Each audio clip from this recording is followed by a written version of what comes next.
Now we'll watch the we're gonna watch the Preach Dragonflight video. I haven't seen this before, so I'm kind of curious to see what he's gonna get into and what he's gonna say. I actually don't really like. I'm excited to see what it's gonna be like, but you know, we'll see what this is gonna be, right? I'm actually really curious to hear what Preach is gonna say because he's been so deep in Final Fantasy that I don't know what it's gonna be, man. I actually don't know. Did you see a PoE announcement? No, I haven't. I heard people talking about it though. Here we go. B for Bance. Crude humor, sarcasm, lack of hair. Well, that's not true anymore. Hi, I'm Mike Lamb, lead game talker on World of Warcraft. Hi, I'm Mike Lamb, lead floor inspector on World of Warcraft.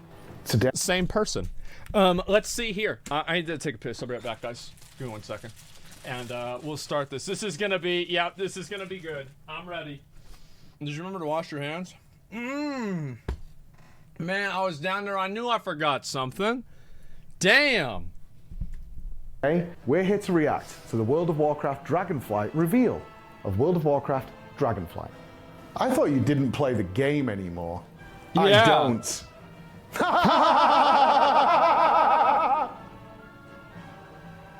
So, was there anything in the reveal that might make you play World of Warcraft again? Yes, actually. I see a lot of great potential in many things that were announced. Oh, really? Such as? Well, the ducks, obviously. Yeah. And of course, including the talent trees. Oh, really? It certainly sounds like you have a lot to talk about. So let's go to the video and see what you think. I hope you enjoy.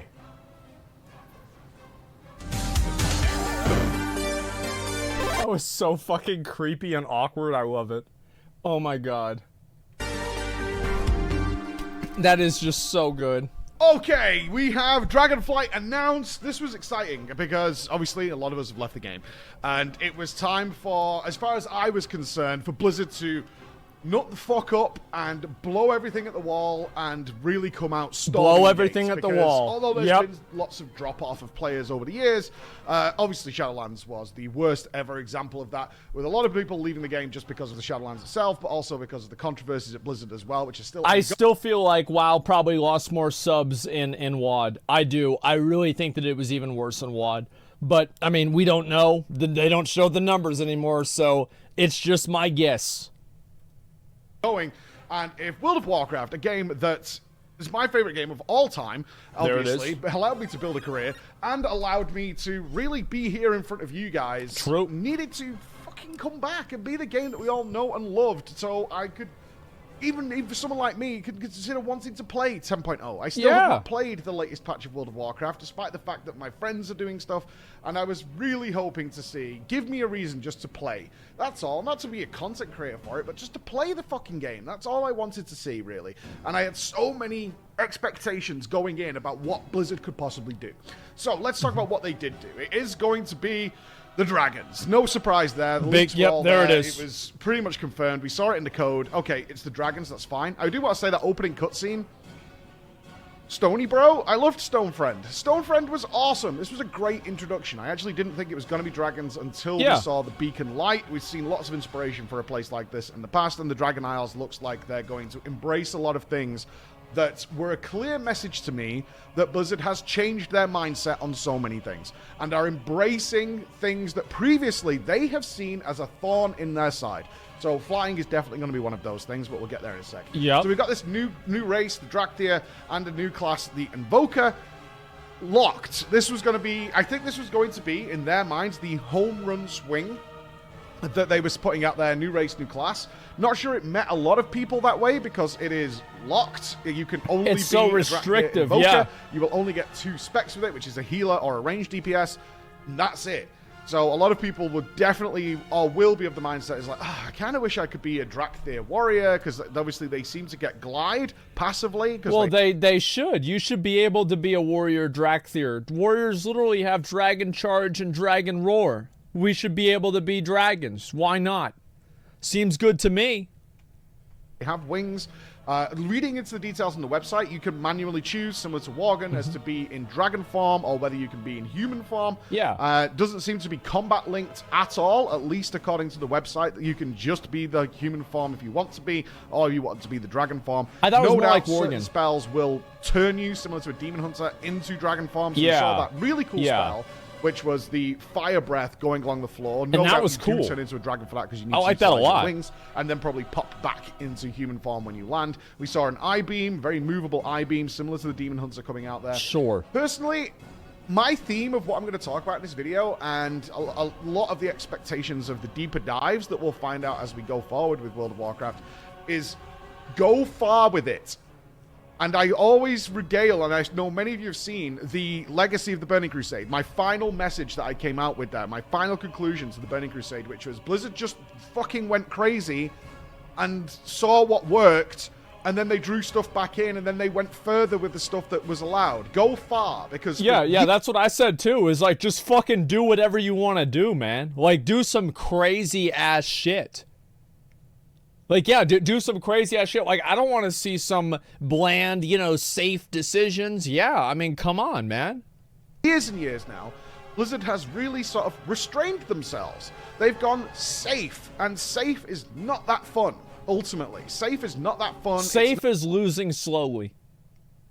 That's what it is. Safe is losing ground slowly. Not crazy, it's not interesting. We're in a fantasy world. Really want to see that. So, when you're going to do something like a new race and a new class that is intrinsically linked together, they can't play anything else, I really want them to go crazy with it. And this gives them the opportunity to do that. You can customize this setup very easily because you're not having to accommodate every other class. You're not having to accommodate super weird racial class combinations. You could just make it specifically for what the Evoker does and make that work. Yep. So I want them to go mad with it. I really want to see the dragon theme fully embraced and make that something really engaging because people who choose to play a Drakthir are only going to be able to play an Invoker.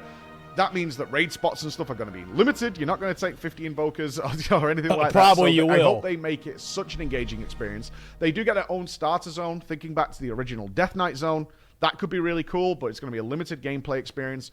So it'd be really nice to see them say, okay, very similar to flying in Warlords of Draenor, where they fucked it up, is we're doing this thing, but we want to show you that it can be amazing. Okay. And how cool this can be. So that in the future, you will embrace us doing things like this. That's why it's important. You will embrace us making... I actually think, wasn't it Preach who was the person who said, if you're going to have flying in the game, just embrace it and have like all kinds of really cool flying zones? I think that it was Preach who said this, right? Like, I don't remember. It's been so long. Yeah, it was. And like, I totally agreed with that. Like, yeah, I mean, we've got flying. It's not going away. Let's make some fun with it. Yeah, that's the way I looked at the dragon riding thing, too. Carrie Unlock, thanks for the 5 subs. Appreciate it, man. Thank you. Really customized, specific, tailored race to one spec or something like that, because we can go really far with that idea because we're not having to accommodate it into everything else. So I really want to see that with them. Overall, I thought the models were okay. It didn't blow me away. The Evoker class is very interesting. They're introducing, this was one of the big things. The dragon models are fine. I mean, they're not amazing. They're not great, but I think they're fine. The human models suck. Picked up on the charge system, the QTE style. We've seen it in a number of games. Obviously, loads of you played Lost Ark recently, but it's been in games forever. Is that you'll be able to hold down a button to charge a spell, and on their website we can see that there's sort of tiers of how a spell will work. So what we can see on the website is a healing AoE spell. It's called Dream Breath or something like that. That has 3 tiers to it. That's now, cool. Some people initially were worried, is like, oh, doesn't this ruin positioning if I have to like stand still for a while?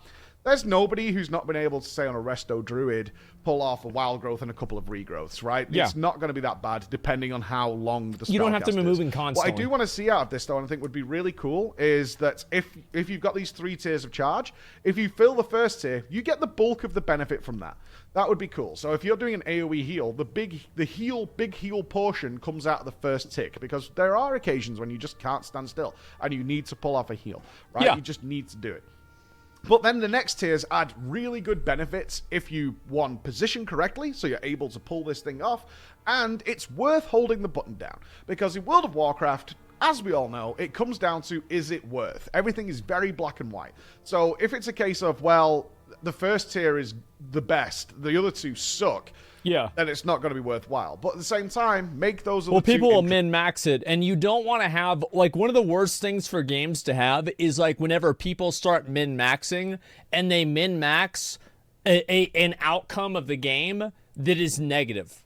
So, like, they min-max that, like, playing the game in an unfun way is the best way to play the game. Because as soon as that gets determined, everybody has already decided, okay, then it's bad. Interesting. If it's just range or something like that, though, so if you hold the button down longer, you spread your AoE longer, like, that's not too great. What I would like to see is something like, if you hold down the first tier, you get the bulk initial heal of the breath. If you hold down the second tier, maybe you get a heal over time added to that. So that could be beneficial sometimes, not beneficial all the time. And if you manage to hold it down for the entire duration, maybe get a nice haste flourish effect coming at the end. So the hot ticks much faster, so it allows a more prolonged heal over time effect, which is more beneficial in certain encounters, right? We look at something like the Lords of Dread, where you have a really long ongoing AoE phase. It's much more beneficial there to put out a heal over time with then a hasted effect to cope with that. Whereas if it's just a burst of damage, you can actually get away with using the one tier. Now you've got a really engaging spell that you can utilize in a number of different ways. So I hope it's not something... I actually think that, like, now that Preach is talking about it, I think that having these hold spells actually opens up an entirely new window of possibilities for, like, gameplay. Like, it really does, especially if, it adds a lot of depth. Like, I hope that I hope it's done properly, because I think that if it is, it can make the game better. Like, and this will be a theme in the talent section. I hope it's not something like it bursts healing. If you hold it down for 2, it does more healing, and if you hold it down for 3, it goes further. Because in most cases, people are either gathered or spread out, and that system doesn't really pay off, and it'd be a little lackluster. Added levels of utility is more interesting. I agree. See, like, some benefits and choices mixed into the idea of charging the spell down, because again, similar to the idea of the race class combo, if they get this right, there is more utilization in other classes for this. If people go, oh, I kind of see where you're going with this, and it makes my spells more interesting, that's really cool. So we can now see something like Living Bomb. If I hold it down, actually it manually spreads out into multiple targets. I can pull something really cool. Maybe I'm only doing 2 targets, so I don't need to do things like that.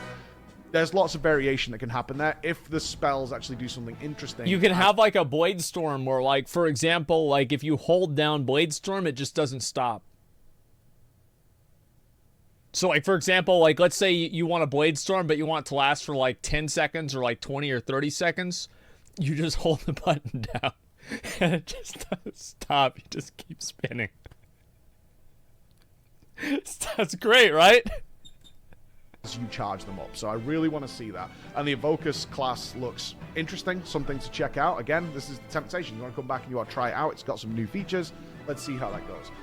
Now, we talked about the one zone that the Draktyr is going to get for the leveling zone. There's going to be 5 zones in total, so which means there's only 4 zones at the end for the 10 levels that people are picking up. I kind of wish they'd gone with 5 levels. I don't think it's worth, after the level revamp, bloating out the levels again. In order to create that separation, 5 levels is enough. It worked in the past. It was fine. I know some... Nah, bro. I actually don't like that. I thought 85 was fucking stupid. Like, I'm level 85? Like, what the fuck? Am I halfway to 90? Like, nah, bro. Like, let's just do 10 levels, do another squish 10 years later. That's fine. Yeah, nah, dude. 85. I don't want to be 65. 65 sounds like I'm ready for fucking Social Security. Some people were like, oh, it feels like we're getting less content because there's only 5 levels. I mean, I don't know. I don't think it particularly matters in my case, but for me anyway. But 10 levels, 4 zones to get through them. Yeah. And what they're saying is these are going to be very, very large zones. So a few things here. Big dick. They're making them very large because dragon riding's a thing. And they're going to give you that really early in the expansion. Seemingly, they're going to give you the ability to fly. There's no Pathfinder. We've had that confirmed in one of the interviews. There's no Pathfinder in the Dragon Isles. So it will be a case of you'll get... Wait, I thought they said that you had to unlock different things from dragon riding throughout discovering different things in the zones. It's not Pathfinder, it's Dragon Finder. So, no, there's no Pathfinder. Pathfinder's gone. But we do have this new achievement called Dragon Finder. And what you have to do is you ride your dragon around, and you have to find a bunch of stuff. It's a lot actually like Pathfinder, but it's not like Pathfinder. But it's distinctly not Pathfinder. But you basically have to do all the same things that you had to do for Pathfinder, and then whenever you complete it, you get basically the same reward that you would get for Pathfinder, but it's not Pathfinder. It's Dragonfinder. Flying pretty early. Yeah. That's allowed them to go back to a more Wrath of the Lich King Seems good to me. Crusade model where they embrace the fact that people are going to be flying. Thank Jesus for this one. Yes. Oh my God. They have hated flying for so long, even though it's definitely coming, and they've treated it as this red-headed stepchild that constantly mithers them and wants to stab them in the ribs at some point, and it's like, oh God, and they're eventually going to have to fly. I think it's because of the community. I actually think that Blizzard is totally fine with flying. I think Blizzard stopped doing flying because I think that's two reasons. One, players flew over all of the stuff that Blizzard put a lot of time into, which is like, okay, I can see that. And two, it's because of all of the classic Andes. Well, I remember whenever we didn't have flying, that's whenever world PvP really mattered. Meanwhile, this guy started in Burning Crusade and he played on a PvE server. He played on Astarius for 3 days before they shut it down. Uh-huh. Yeah, let's hear more about your opinion. And they're not going to play around in our zones, and it's going to be really shit. Now they're saying, thankfully, the message I've been putting out for goddamn years is like, stop treating it badly, instead embrace it and do something cool with it. Yeah. So obviously with the Dragon Isles, it's going to be a case of the verticality is going to be important, and they've said that. They're very vertical zones and very large. Now, I will say that all the screenshots they showed of the largeness, and in the presentation, they said they had to introduce a greater draw distance, so you could see the scale of the Dragon Isles. As I said, I think this is actually like a huge thing that people sleep on. I think it's one of the best things about a game like Ashes of Creation or New World is the draw distance of the game and being able to see the scope of it. I feel like that's actually such a massive thing for people to feel like they're part of a huge shared world. That's so cool. Make sure there's stuff in it, because none of the screenshots you showed are any good. And any RPG player out there who's watching this has played games with massive zones that have just got nothing in them. And you just end up wandering through vast open spaces with like a few mobs wandering around. Yep. And you're like, why is this so huge? This is actually just really annoying at this point. Now, dragon riding looks cool. Let's come back to that in a second. But if the zones are just big, empty wastelands for the most part, that ain't that fun. And Elden Ring would probably be the prime example of this. Elden Ring is fucking massive, but there is something every 20 yards. That's what's so mind-blowing about the world exploration in that game. There is some places in Elden Ring where there's pretty much nothing there, too. Like, there is, but, like, that's also part of the world building. I'm actually okay if they want to make a massive, colossal zone that, like, there is a little bit of open space, too. It's just, like, dead space. It's like, hey, this is part of the zone. You know, it's about... Like, you're building a world to a certain extent. Like, I don't want to build a theme park where you go from one ride to another. Like, build a world. Is you can barely go around a pathway, a road, bob off into a forest without finding a giant dungeon, it's a some dick sort of sucker boss on the right. enemy, some sort of prison that takes you That's down the into dick some sucker ethereal right there. realm, something that transports you to an entirely different part of the world. There's something near enough every 30 meters in that game, despite its size, and it's just so much stuff.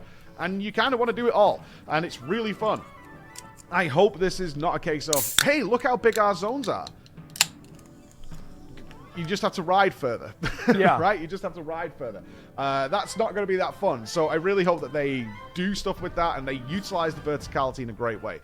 Dragon riding, coming back to it, I really hope they go far with this. So when they showed dragon riding, obviously very similar to Guild Wars 2, almost identical to Guild Wars 2, which is fine, by the way. There was a big message, and this will come into the professions, that I was seeing in my live audience at this time. It's like, oh, they're borrowing this from that game. That's fine. It really is. Yes, they're not borrowing it, Preach. They are stealing it without remorse. And thank God, old Blizzard is back. If your competitor is doing something that works so well that people love it, Yep. not being inspired and iterating on that yourselves is stupid. Exactly. It's just dumb. Is to be like, well, we're not going to do it because they've done it. It's not the way this works. It's not the way this works. It's totally fine to go, what are they doing that's so right? Okay. Exactly. Can we improve totally on that? agree. Can we iterate on that? Can we do something that makes it better?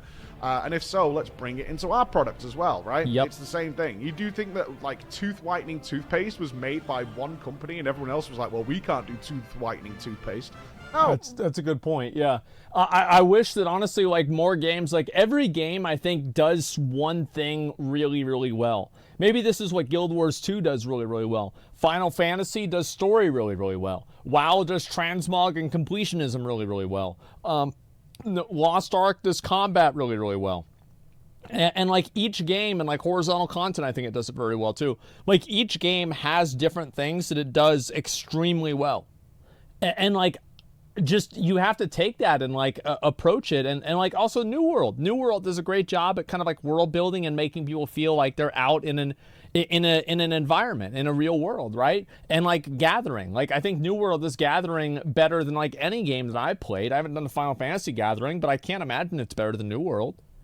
Yeah, it's like there are good things that comes from each game, and if you can't see that, I think that you're not looking at it in the right way.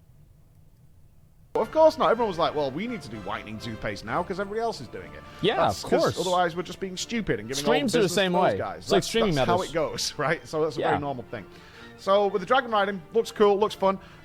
Chris in the office, he was fine with just being a cosmetic fun thing to goof around with. Personally, again, coming back to that TBC conclusion, show me what you can do with this now, right? I want to see a fucking raid boss. I want to fight against Galacrass with everybody in the raid riding on their own Drake that they spent the entire expansion building up, and you need special armor on the Drake to fight against Galacrass so his teeth can't fucking kill you. Like, that's what I want to... Not Galacrass, sorry, Galakrond. Yeah, Galakrond. Yeah, I want to see that. That's the kind of shit I want to get. Yeah, Malagos 2.0. Yeah, that's right. Malagos 2.0, but it's better this time. Yeah, that's the kind of crazy shit that I want to see happen. Like, fuck this. Like, oh, wow, the boss is going to be easy. Oh. Who cares? Like, it doesn't matter. Like, who cares if it's a boss is easy? It's still cool. Right, we've got this momentum and we can glide, and we've got a talent tree that comes with it at the end, and all this customization. Cool. What can we do with that in the Dragon Isles? Are we going to have races? Are we going to have things that you have to really swim through with dragon races? Are we going to be able to go through like aerial bombardments where we can use these barrel rolls and maneuvers in order to get ourselves through? Something fun to do with this, because... People said, well, what about the Oculus? And ever people would leave group because of the Oculus. You misunderstand the way that people approach the game. So... the reason why people leave the group because of the Oculus is because of the amount of time that would take. So each dungeon would take, let's say, 15 minutes. But the Oculus took 30.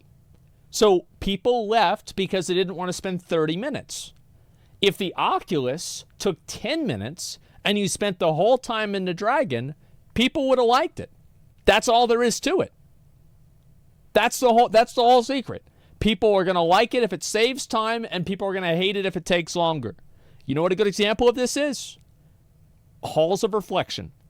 If Halls of Reflection was the fastest dungeon, people would be fine with queuing into it. But it wasn't, because people would wipe, and it would take a long time. So many times in World of Warcraft, we've had a new feature come in, and it's like the premise or the early structure of what could be cool. And I always talk about potential, like we did in the Shadowlands. And then they don't go anywhere with it. They just kind of stop there. Like they hadn't thought... we thought about step 1. What we didn't think about was what was step 10 going to be. And we just kind of left it at step 1. So your Warfronts, your island expeditions, all those things are like, okay, here's the premise, is we'll have Warfronts where we'll do this battle. And it never went past that. It's like, okay, well, what cool things can we do with this now? We've got... Well, they're like, okay, so we're going to have, like, this cool thing where you go out and you're going to be able to build bases, you fight against the fucking Horde, it's going to be so cool, man, it's going to be awesome. You're going to love it. Oh, people don't like it? Okay, forget it. Forget it. Never mind. That's it, and they don't even try. this new system, we've got this technology, we've got this feature. Where can we go with it? What crazy things can we do with it and really expand on it? So they did mention on their website they're going to be Imagine features, like riding down, like running down Whether that Galakrond. is just something along the lines of holy shit! Everybody on their dragons and shit. Unlock. So you kill all the last around raid them. boss and you gain the ability to Fuck, do a double that would be barrel roll cool. or something like that. Hope it's not that. Hope they look at what they did with like Netherwing eggs and the Burning Crusade, where we did have dragon races. They did this that is from all original those BC. years ago, and those of you who've been playing TBC Classic, can tell know all because of about the it, frame is rate. They did introduce dragon races all that time ago. Okay, they had in BFA, if you did the Bastion Zone, they had the quests where you could ride the dog griffin things through rings and things like that to unlock extra stuff. Okay, well, let's go further with that. You already have the technology for that. Let's see what cool stuff we can do with dragon riding to make me engage with the system. Exactly. Because if it's just a case of paint your own dragon, fine, but it can be so much more. Yeah, it's just and like, okay, cool, but nice. For being Who so gives a much shit? more. So really hope they go that way. Coming back to the zones a little bit, reputations, they kind of hinted at it. It very much looks You're gonna be, similar like, to renowned. very classic Warcraft style. Is each zone will have a reputation to farm. They've talked about it in interviews as well, where you my will dragon. then Yeah, unlock there you go. more stuff within that. That's fine. Not really seeing anything along the lines of Warlords of Draenor, where we got zone abilities and things that are really fun to mess around with. We can ride wolves. We can call in some troops and things like that. It would have been nice. Maybe they will go that way. It's like, can we summon in dragons and things like that? But here's what it is. There's always going to be some classic World of Warcraft stuff. We can pie in the sky. We can do another video where we kind of pie in the sky kind of crazy ideas and how far some of these ideas can go. We might do that. Now, let's talk about professions. So professions have been ignored for so fucking long that it's just painful, especially... Professions were okay in Legion, and they haven't been good since Burning Crusade. Professions were bad in Wrath. There were like 2 good things about them, and everything else was completely irrelevant once you could do Nax 10 men. If you have, and yes, if you've played the FF14 game and done their professions, it's like astronomically better. There's no 2 ways about it. They're a full class. You literally change your class to being a profession. And they're clearly drawing some inspiration from that. I've seen There's this. going to be profession transmogs. You're going to be able to put up these bounties, these commissions for people. Looks like they're going back to a more Burning Crusade style model, which is that profession loot will be relevant up until the top raid tiers. Which looks like, to me, I'm seeing primals. In the screenshots they're showing primals. So anybody who's played TBC Classic... those are the BOP ones. So like you get that, and then you put up a commission for somebody to use your primal and craft the item. And then you pay a commission for it. Yeah, I think it can work, but as I said before, I'm skeptical about the commission system. I don't know if it's going to work properly. Original will be very familiar with this. You're building your spellfire sets, you're building your belts of blasting, and you will know that certain ingredients only come from certain places. It's a belt from tier so 5. if you're getting a really good piece of raid gear, so if you've done Sunwell, you'll know about the moats and things like that, is that, yes, a lot of ingredients... Do you remember that hardened corium armor? It was like, dude, you would get like a chess piece, and it had 3 red sockets, and you would go strength, strength, strength, and then socket bonus, strength. And then what were the stats? Armor penetration and critical strike. Oh, it was so good. Oh my god, it was good. It can be found in the open world, but there's an ingredient that holy comes fuck, from, that say, was bosses insane. Or from trash within. I'm getting excited just thinking about it. It was bad. Nope. Which will then allow you to build and construct these items. Now, typically those items were bind on equip, especially a lot of the later stuff. Originally they were BOP, but that's changing now because you can make commissions where they can craft BOP things, but they can send it back to you via the commission system. So that should work out really well. So I could definitely already see certainly the higher raid guilds. Hopefully they'll introduce this into PvP. Hopefully they'll introduce this into open world as well. With the people who are dedicated down those endgame paths. Is you'll be able to say, I want, say, Belt of Blasting, which is my example because you needed a primal or a Nether Vortex, I think, that came from Nether Vortex. Tempest Keep, which was a raid in the Burning Crusade. So you can send your commission off to the raid guilds or somebody who is getting that gear, and they will have access to those resources, and then they can build it and send it back to you, rather than you having to be in a raid guild to get potentially this BIS item.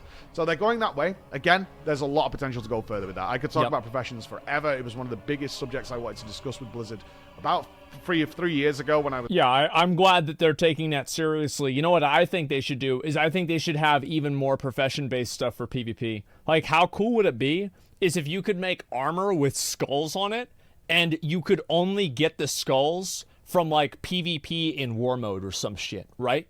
So, like, if you needed, like, 100 skulls or, like, 1,000 skulls, and if you got all of those, you could craft, like, I don't know, a belt of skulls. And it would make you do more damage to players, or it would give you, like, more movement speed out in the open world. That'd be fucking badass. Going up Call it Headhunter, yeah. Going up to their offices. Perfect. But I didn't get there for those reasons. But I didn't get there, and it was one of the things I want to talk about. Yeah. Talent trees. This was the big one for me. So we've had it confirmed in the GameSpot interview. There's going to be no borrowed power systems in Dragonflight. Oh, praise Jesus. Tier sets are staying, which is fine. They are technically borrowed power, but they're in a fun way because you're definitely getting those iterated on as you move forward. Yeah. But there are going to be no borrowed power systems. Thank the gods. And so they have said they're going to iterate on systems we've already seen before. We'll see where that goes, but I'm gonna take the message no borrowed power in a good way, and they're going back to the talent trees, which is that's a good something thing we've discussed for years and years. Is the talent trees have just been so abandoned for so long for no reason, and for no justifiable logical reason, other than their focus has entirely been on making different systems to bolt onto it. And like the talent system's there, that's great. Yeah. But let's make the Azerite system. Let's make the artifact weapon system. Let's make the fucking corruption system. Let's bolt all these things on top of it and add on to that. While the simple talent system, which many people understand is really useful and really good, has just been left to rot. So they're drawing all that back in and then building into a talent tree and returning to the idea that you get a point when you level that you can invest in there and allowing some hybrid. I think this is good. I do. I'm a big fan of the new talent system and the old talent system. Yeah, go back and make your character's power level built around this. I think this will be a huge improvement. Now, the best thing about this that I saw... Yeah, based on Convoke. Same as they do with Full Moon. Yeah. Because the biggest feedback I see from a lot of the casual player base is they absolutely detest changing talents. I don't know why. I think it adds the flavor and fun to your spec as allowing your spec to play in a slightly different way. A spec that you're already comfortable with can be played in some slightly different ways, and that adds a lot of variety of spice and flavor to your class. But typically speaking, historically, most people go to a website or they go to a YouTube video, they copy or they ask a raider and they go, what is your talent setup? And then they do that exactly. This should allow a lot more flexibility and not be a hindrance. So it doesn't look like you'll need some sort of weird tome or glyph or anything. You can just... That's what I was worried about, is like some artificial, like, fucking, oh, well, you can't do this because we've decided that you can't do this. Or like you can only do it once a day, or you have to spend 1,000 gold and it doubles every time you do it every day. Like that's the kind of stupid shit. Yeah, talent energy, exactly. Yeah, just none of that. Nobody wants that. Just let people change their stuff whenever they want to. Talent setup on the fly that you've predetermined. So you can have, and they used a Resto Druid as an example here, you can have the Mythic Plus one, you can have the Mythic Plus Bursting one, the Mythic Plus Tyrannical one, the Mythic Plus Fortified one, you can have the AoE Raid one, you can have the single target focused one, and you can customize this based on who you're playing with. So if you're in a raider, if you're a raid and you're with more single target orientated healers, like Holy Paladins or something, for example, then you can then go, okay, well, I'm more spread out. Perhaps I need more mobility when I'm healing. So I can customize my talent setup to be more mobile. I have a lot more stuff that I can do on the move, or am I going to be more stationary here and need to pump a lot of HPS numbers? Yeah, you can change things based off of what you want to do. Also does prevent the biggest fear that I talked about for months coming up, is that with all the borrowed power systems and every expansion they take them away, they did address this directly, is not removing stuff. I was honestly dreading, like, the legendary Ring of the Convoker for Druids. I was dreading it, because Convoke the Spirits has now become such an iconic and fun spell that people don't want to see it go. People are already... Well, yeah, that's what happened with Full Moon and in Legion, is that everybody loved Full Moon so much that they just put it into the talents because everybody liked it. That's what makes sense. I think that's what's fair. That's a good idea. That's what they should do. It's going to be really salty that things like Soul Shape and Venthir Teleport are going away, Yeah. That losing these spells that you find really cool, not everybody got a really cool spell with their Covenant choices, but some did, like Divine Toll for the prop Condemn. paladins. I imagine most prop paladins can't imagine ever playing the game without Divine Toll at this point. Divine Toll and is in fact, some of insane. their other choices, depending on your class, that you would want to see. So now we can see they are built into the talent tree, and that will allow them to say, oh, that's cool, let's bring that into the talent tree, and we don't have to add on a new system where we don't need some fucking Azeroth necklace or something to add more fun to the game. We can put it into the talent tree, and it's now a choice. And the way they've done that is kind of interesting, is we can see the end game talents are actually split. I like this. They're split. So you, one of these things they showed, it wasn't in the slides that they did for the art box, but it was in the video, in the deep dive they did afterwards, is that you would have a choice of, say, convoke the spirits for a druid or incarnation. Yeah. So you can have both now, which is always the kind of like annoying part, but now you can choose between them. So you would have these split talents where you can really customize. It's like, do I need to have this like bursty effect? I feel like that's something that people really liked in BC and Wrath even, and Kata, is like having those the hybrid classes where like you're half one thing, half something else. I know, like, for example, in Classic WoW, one of the coolest things to me about Classic WoW was Fury Prot. That was like, if Fury Prot was not in Classic WoW, I probably would have quit like after Molten Core, because I thought Fury Prot was just like the coolest, most fun thing to do. Yeah, hybrid is great. I love it. Consistent healing, good choices. And if they make it very, very simple in order to swap these, if that loadout is literally, you can ideally tie it to gear sets, would love to see that. So if you put on your more Mythic Plus focused gear set, your talent system automatically changes to a certain loadout. Yeah, that'd be great. 10 out of 10. But if it or just to have like overall loadouts where it changes like your talents and your gear. Like you just click one button and it happens. I feel like that's just easier for players. And that way they don't have to like make sure that everything is aligned. Menu that you can just be like, this is I'm going Mythic Plus now.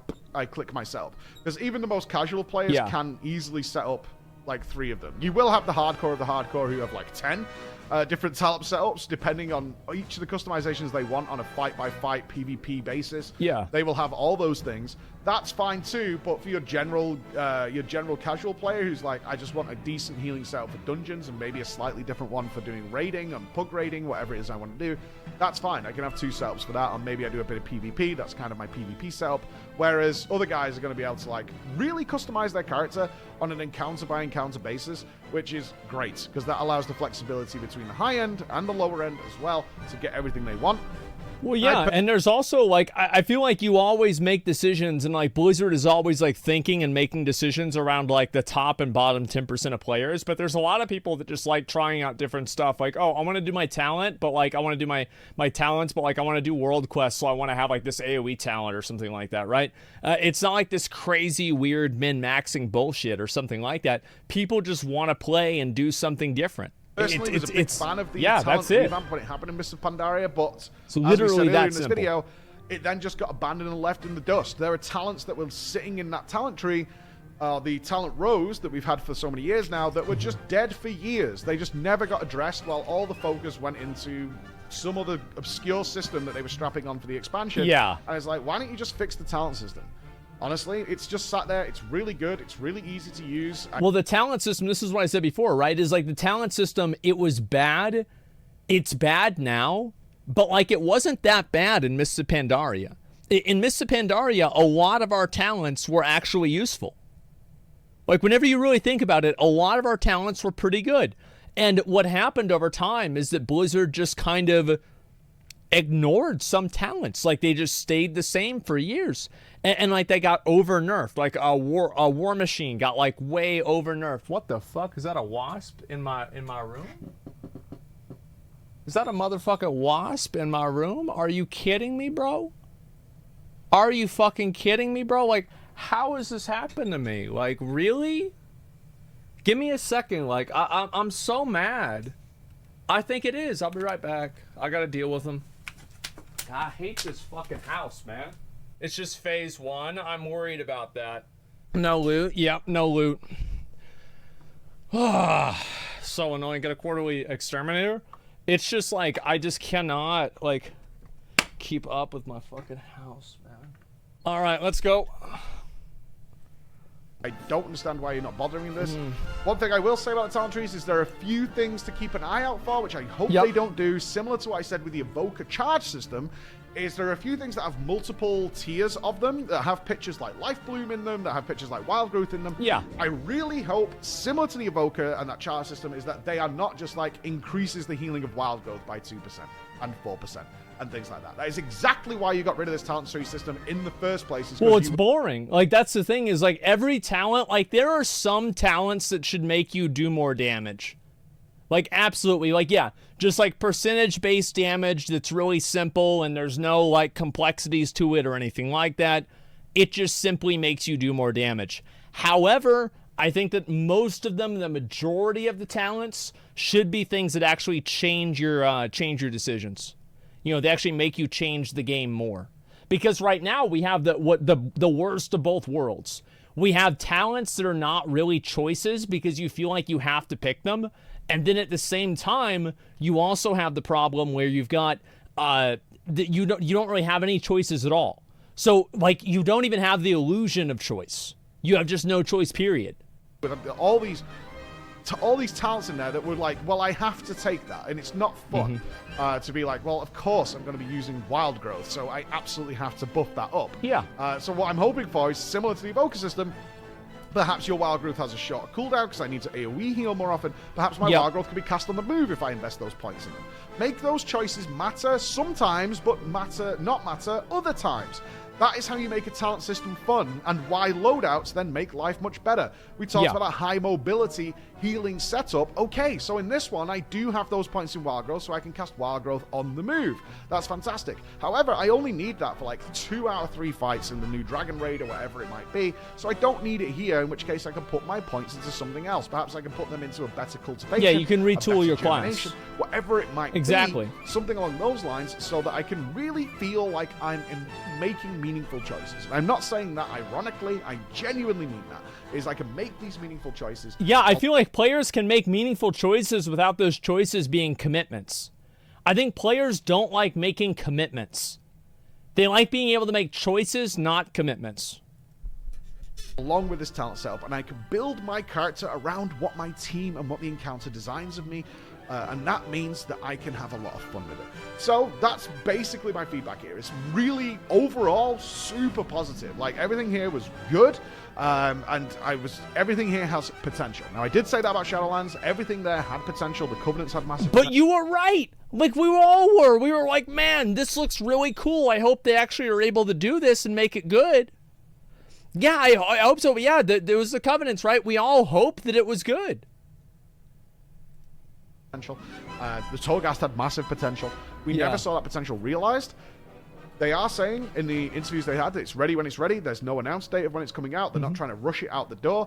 So that means there's going to be a lot of iteration. I think we will do some sort of like pie in the sky, what I'd like to see, just as a bit of fun more than anything. We'll do that probably next week or so. And just really have fun with this. But overall, I'm pretty excited about where they're going with this. There's so much here that could turn into something amazing just from the few things they revealed. Because they didn't reveal much, like the UI change. Most people are using add-ons now. Yeah, who gives a shit about that? I think it sucks. Fine. But it's not going to affect most players, I don't think. So in general, overall, really cool. Just want to see where the next step is, and that will be... And typically the way this goes is they're obviously not going to release anything on the announcement that could be perceived as a negative. Their big risk was the class race lockdown of the Dracthea Evoker. Over the next few months, we'll start to feel out the deep... I think most people don't really care about the class and race combo lock. Like, it's not great, but at the same time, they're kind of okay with it. It's like, all right, well, let's just see what happens. Details, like the bits and bobs, because no mention of any sort of grindy system. And Blizzard does like their renowned systems, their artifact systems, their Azerite systems. You know, they do like those things. They sure do. Gate people off, or slow people down. My biggest request is this, as this trailer kicked in, my biggest thing I was hoping for is, like, I really hope they ditch the idea of punishing the people who play their game regularly and reward the people who join at the later stages. Because that's how... Yes, please. Do not release another fucking system that is broken intentionally. It's the same thing like, oh, there's no, what was the system? The catalyst converter, whatever the fuck it was. Why is this not in on release? But what is the reasoning for this? A lot of the catch-up and all It's just those ridiculous. systems and all those mandatory time gating systems felt. Keen Hunter's It's Lock like, too? You True. felt like a moron if you were playing the game at launch, because the guys who turned up like even 4 or 5 weeks later just had a significantly easier time, didn't have to grind for trickles and little breadcrumbs of rewards that they were shipping out for you on a daily way easier basis, now. where you're grinding out anima for like a couple of hundred here and there. Whereas the people who joined later were like, oh, I can just get like everything in a couple of weeks. Yeah. And the longer you stayed away, the better off you were, because that's how a lot of the systems felt. So far, it doesn't look that way, and I'm kind of excited for the future, because I want a game I can play. Of course I want to play it. Like, Yeah. I might not be the big content creator for it anymore, but yeah, I still want to fucking play, just as I did when I stopped making the content. All right? I think So- a lot of people, even like Final Fantasy players, a lot of them played WoW in the past, and they'll probably try out the new expansion, see what it's like, and if, you know, they like it, they'll play it more, and you know, if not, then they won't play it. It's that simple, right? It's like there's no, you don't have to like commit to like, oh, I'm only gonna play Final Fantasy now, or I'm never gonna play Final Fantasy now. I'm only gonna play WoW. Like normal people don't think like that. Like they're just like, okay, I'll play this game and then for a while and then just stop playing it. You know? That's my thoughts. We'll have more for you in a couple of days. Bye, guys. Lead WoW talker. Oh no, this is gonna be a while, Chris. Let's strap in for this. Yeah. This is so scripted. I hate it. This is so stupid. I love it. Yeah, it was. The guy's so cringy to talk like that. Oh my So good. god. Yeah. Okay. Yep, that's about right, man. More than you could, yeah, exactly. But yeah, overall, I kind of agree with what Preach is saying, and I kind of just, I just want the game to be good, man. I think that's literally all it is to me. Is I just want the game to be good, and if the game is good, then I will be happy. I'm not looking for some crazy, like, new, amazing idea or something like this or whatever. Like, all I want is a decently good game that's fun to play for, like, a few hours a day. That's it.